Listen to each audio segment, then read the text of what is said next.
অবিলম্বে প্রিন্সিপালকে লিখিতভাবে ক্ষমা চাইতে হবে।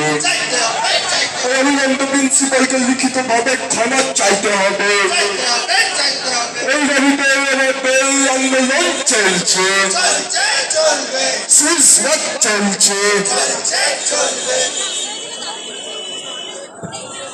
আপনারা সবাই কবি, লেখক তথা আবৃত্তিকার কবি শুভ দাশগুপ্ত,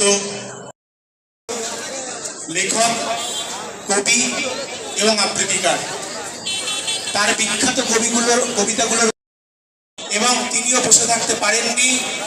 তার পেনের ভাষা, তার কলমের ভাষা প্রতিধ্বনিত হয়েছে। তিনি আমাদের এই আন্দোলনকে সমর্থন করে তার একটা লেখা পাঠিয়েছেন, সেটা আপনাদের সামনে আমরা পাঠ করে শোনাচ্ছি।